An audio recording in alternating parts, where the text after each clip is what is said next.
Hello student, in this question given is an infinitesimal bar magnet of dipole moment m is pointing and moving with a velocity speed v in the x direction. A closed circular conducting loop of radius a and negligible self-inductance lies in yz plane. Its center is at x is equal to 0 and its x its axis and its axis and its axis coinciding with x-axis. So we have to find a force opposing the motion of the magnet if resistance of loop is r. So we have to assume that distance is x of the magnet from the center of the loop is much greater than a. Okay. So now first I draw a diagram. Okay. So this is our diagram. Okay. So this is our conducting loop. Okay guys, and axis of this loop is along x-axis. Okay, so axis of this loop is here along x-axis, and our bar magnet move with a certain velocity v in the direction of x-axis. Okay, now we can say direction of velocity of bar magnet is perpendicular to the plane of the coil or loop. Okay, and here magnetic moment of bar magnet is given, that is m. Okay guys, now if we read the question further, then resistance of loop is given r. Okay, r, and distance from magnet bar toward center of the loop is x, that is given x here. Okay, and radius of loop is given equal to here small a.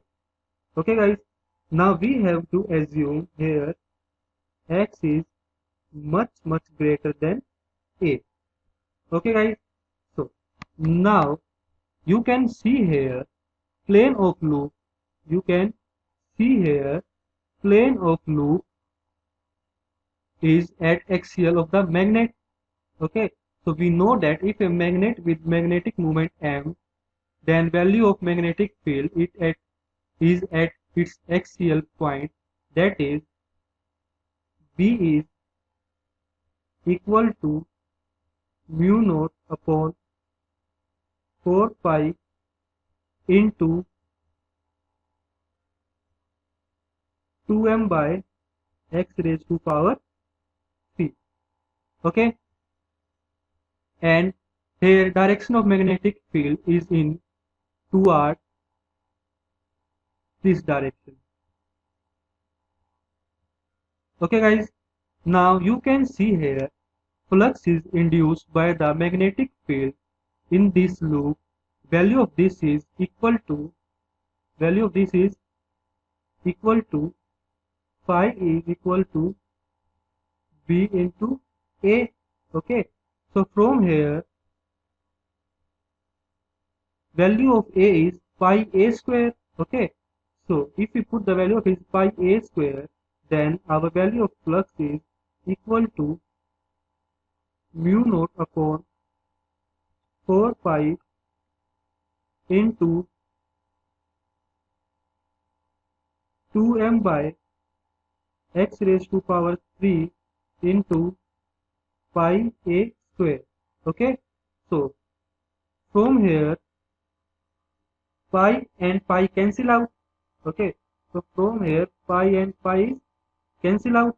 Okay, then our value of flux is equal to mu naught into 2m a square divided by 4 x raised to power 3.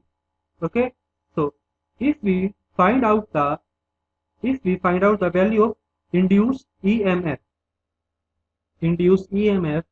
that is E is equal to d phi by dt. Okay, so then magnitude of induced EMF is equal to here d phi by dt is equal to 2 mu naught ma square divided by 4, and differentiation of this is 3 by x raised to power 4 raised to power minus 1 into v. Okay, so we get the expression of induced EMF simply, that is E is equal to 3 mu naught ma square divided by 2x raised to power 4 into v. Okay, so then magnitude of induced current, that is I is equal to E by R, which is equal to 3 mu naught ma square into V divided by 2R x raised to power 4. Okay, so now you can see current induced in it. We get magnitude. Now we know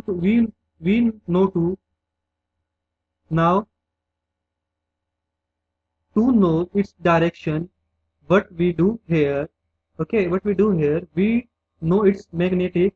We know here magnet is moving toward center of the coil.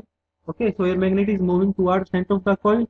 Then obviously flux of the coil because of this magnet increase in here this direction. Okay, increase in here in this direction. Now according to Lenz's law, flux of induced magnetic field is in this direction. Okay guys, okay, so now clearly you can see induced current is, if we see loop from here, we can say here, then direction of induced current is here, like this. So this is the direction so this direction is anti-clockwise in nature. Okay, so clearly we can say here, and in the front of magnet, that is north pole and that is south pole. Okay, so if we write induced movement of this particular loop, and assume it m dash, then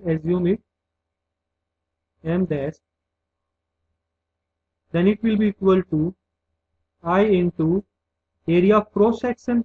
Okay, so if we put the value of I, then it will be equal to 3 mu naught ma square into V, that is divided by 2R x raised to power 4 into pi a square. Okay, so now you can see our bar magnet is here. Our bar magnet is like this. Okay, and this is north pole, this is south pole. Okay guys, now here north pole is pointing toward loop. Okay, and because of induced movement, our circular loop is represented as magnet. Sorry for this. Our circular loop is represented as magnet. Okay, and this is north pole, this is south pole. Okay, so now here we can say force of repulsion between the both is here F is equal to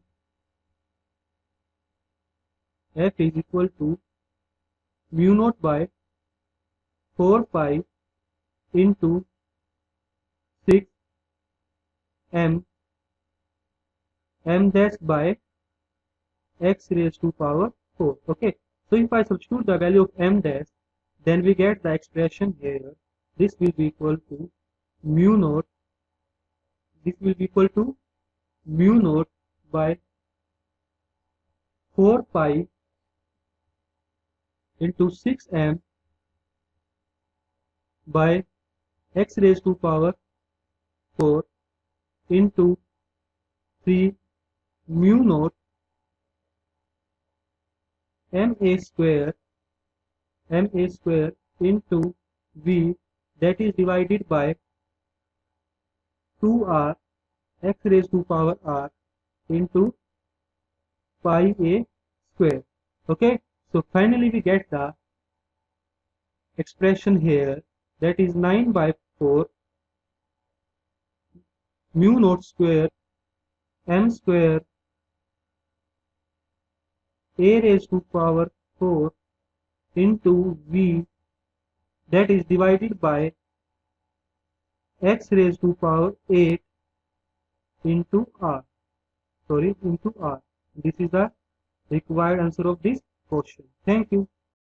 सो इस question में क्या है, यहाँ पर देख सकते हैं कि हमारे पास ये लूप है, ये रेल है दो, ठीक है, ये रेल्स हैं, यहाँ से यहाँ तक हम देख सकते हैं, ये पैरेलल रेल है और इस पर एक रॉड एम एन जो है स्लाइड कर रहा है, ये बोल रहा है, ठीक है, यहाँ पर विदाउट फ्रिक्शन, ठीक है, स्लाइड कर रहा है और यहाँ पर रेल कनेक्टेड है एक रेजिस्टेंस से जो है आर है, ठीक है, और इस जो रेल का मटेरियल है उसका भी जो है रेजिस्टेंस दे रखा है, जो कि बोल रहा है कि रेजिस्टेंस क्या है, लैम्डा पर यूनिट लेंथ, ठीक है।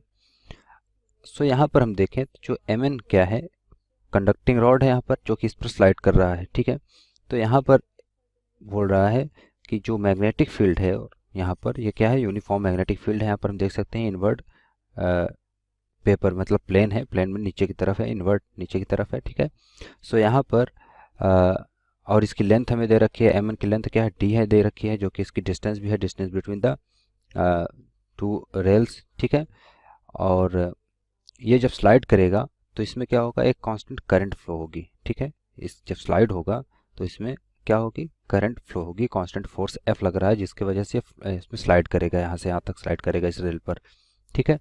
तो यहाँ पर जब करंट फ्लो होगी तो उसमें बोल रहा है कि हमें दो चीज़ें हमें फाइंड करनी है, find the velocity of the rod and the applied force, जो फोर्स लगा रहे हैं वो निकालना है, और वेलोसिटी निकालना है जो रॉड मूव करेगा, ठीक है, एज फंक्शन एक्स के फंक्शन में निकालना है, और of the rod from R से यहाँ से मूव करना स्टार्ट करेगा और धीरे धीरे इस तरफ मूव कर रहा है वो, ठीक है, इस डायरेक्शन में। बी पार्ट में हमें निकालना है what fraction of work done per second by force is converted into heat, मतलब फोर्स जो होगा, जो फोर्स लगा रहे हैं इसमें से कितना परसेंट जो है जब स्लाइड करेगा तो वो हीट में कन्वर्ट हो रहा है, वो हमें निकालनी, कितनी एनर्जी जो है हीट में कन्वर्ट हो रही है वो हमें कैलकुलेट करनी है यहाँ पर। तो इसको हमने यहाँ पर इसको इस फॉर्म में हमने बना लिया है। तो हम देख सकते हैं यहाँ पर लेट से हमारा ये जो रोड है यहाँ पर एम एन इस पोजीशन पे आ गया है, जो कि रेल की टोटल लेंथ अगर हम माने लेट से कितनी है, यहाँ से यहाँ तक की अगर पूरी डिस्टेंस हम मान ले, रेल की डिस्टेंस क्या है 2x है, तो इसकी डिस्टेंस हम हाफ में मान लेते हैं कि वो हाफ पे पहुँच चुका है एम एन, और डिस्टेंस कितनी है x है, ठीक है। तो ये एक लूप जैसा बना रहा है, ठीक है, एम एन क्यू पी जो है लूप है, या P M N Q loop है, कोई भी कह सकते हैं। यहाँ पर पी एम एन क्यू जो लूप है, यहाँ पर हम देखें अगर ये जो इस तरह से लूप बन रहा है, इस लूप में हम देखें तो ये x है, एक स्क्वायर बन रहा है, इसकी डिस्टेंस क्या है d है, ठीक है। तो यहाँ से हम देखें तो टोटल जो रेजिस्टेंस होगा, क्योंकि क्या है लैम्डा जो है रेजिस्टेंस है पर यूनिट लेंथ है इसकी, ठीक है, लैम्डा पर यूनिट लेंथ इसकी रेजिस्टेंस है, और ये रेजिस्टेंस आर एक्स्ट्रा कनेक्टेड है इसके साथ। तो जो टोटल रेजिस्टेंस होगा, रेजिस्टेंस ऑफ रेल का होगा जो इस लूप का, यहाँ पर अगर लिखें तो ये आ जाएगा रेजिस्टेंस ऑफ रेल लूप, ये आ जाएगा हमारे पास, क्या आ जाएगा, ये आ जाएगा 2x, क्योंकि क्या है ये x है, ये x है, 2x पूरा लेंथ क्या है 2x है, x के लिए निकालें तो यहाँ से यहाँ तक के क्या होगा 2x, और इंटू कितना है लैम्डा, क्योंकि लैम्डा दे रखा है तो लैम्डा इंटू 2x हो जाएगा टोटल लेंथ जितना लेंथ में फैला हुआ है, कितना लेंथ में फैला है लैम्डा 2x में, तो ये टोटल आ गया हमारे पास। इसी तरह जो टोटल रेजिस्टेंस ऑफ लूप हो जाएगा, इस लूप की अगर बात करें जो टोटल रेजिस्टेंस होगा वो क्या आ जाएगा, वो आ जाएगा हमारे पास यहाँ से लिखें तो ये हो जाएगा टोटल रेजिस्टेंस। टोटल रेजिस्टेंस क्या आ जाएगा हमारे पास, ये आ जाएगा, ये आर है, जो एक्स्ट्रा आर हमारे पास है ये वाला आर, और इसका कितना आ गया 2x इंटू एल, ठीक है, या इसको लिख सकते हैं 2 lambda into x, 2 lambda X, ठीक है। तो ये हमारे पास टोटल रेजिस्टेंस आ गया है। और इसी तरह जो इंड्यूस्ड ईएमएफ होगा जब ये मूव करेगा यूनिफॉर्म वेलोसिटी से, सॉरी यूनिफॉर्म फोर्स लग रहा है तो यूनिफॉर्म वेलोसिटी होगी इसकी, यूनिफॉर्म वेलोसिटी से ये मूव करेगा, ठीक है। तो जब मूव करना स्टार्ट करेगा यूनिफॉर्म फील्ड में तो धीरे धीरे हम देख रहे हैं कि इसकी लेंथ जो है लूप की बढ़ रही है, एरिया बढ़ रहा है। हम देखें पहले यहाँ पर था रॉड, इस पोजीशन पर रहा होगा इस तरह से, फिर इस पोजीशन पर रहा होगा, फिर इस पोजीशन पर, फिर धीरे धीरे वो हाफ पे पहुँच चुका है जो कि एक्स है, ठीक है। तो यहाँ से देखें तो जो इंड्यूस्ड ईएमएफ होगी, करंट होगा, वो क्या होगा, वो उसको हम लिख सकते हैं, जो इंड्यूस्ड ईएमएफ होगा उसको हम लिख सकते हैं E इक्वल्स टू हो जाएगा, वो क्या हो जाएगा B इंटू वी, और इंटू लेंथ क्या है रॉड की, लेंथ है D रॉड की, हमें दे रखा है, तो बी वी इंटू क्या हो जाएगा D हो जाएगा। ये हमारे पास इंड्यूस्ड ईएमएफ आ गया, ठीक है, जो कि हम इसको क्या है V है, पोटेंशियल डिफरेंस एक तरह से हम इसको बोल सकते हैं, ठीक है। तो हमारे पास यहाँ से आ गया according to Ohm's law, Ohm's law के अकॉर्डिंग क्या हो जाएगा, जो करंट होगी I वो क्या हो जाएगी E बाई आर हो जाएगी, ठीक है, जो कि आ जाएगा E की वैल्यू हमारे पास क्या है B V D, B V into D V क्या है वेलोसिटी है यहाँ पर, ये V क्या है, ये पोटेंशियल डिफरेंस है, ठीक है, ये वोल्ट में है। तो यहाँ पर बी वी डी और डिवाइड में आ जाएगा टोटल रेजिस्टेंस जो कि है R प्लस, ये हम देख सकते हैं R plus 2 lambda into x. तो हमारे पास लेट्स से ये फर्स्ट इक्वेशन इस तरह से आ गई है, टोटल करंट हमारे पास इंड्यूस्ड करंट जो होगी लूप में वो हमें मिल गई है। तो ये हमें करंट मिल गई। अब हम निकाल लेते हैं यहाँ से, क्योंकि ये क्या हो रही है, अगर हम ये मान लें कि जो करंट है वो कांस्टेंट है, यहाँ पर लेट आई इज कांस्टेंट, ठीक है, कांस्टेंट। तो कांस्टेंट है तो क्या हो जाएगा, हम यहाँ से v की वैल्यू निकाल लेते हैं इस फॉर्मूले से। तो यहाँ से हम लिख सकते हैं v इक्वल्स टू आ जाएगा, जो वेलोसिटी है v इक्वल्स टू आ जाएगा हमारा r plus 2 lambda X divided by B D into हो जाएगा आई के, इंटू हो जाएगा आई के। ये हमारे पास सेकंड इक्वेशन आ गई, ठीक है। तो हमारे पास v मिल गया है, आई मिल गई है, दो चीज़ें हमें कैलकुलेट कर ली है यहाँ पर, और हमें निकालना है फोर्स निकालना है, ठीक है।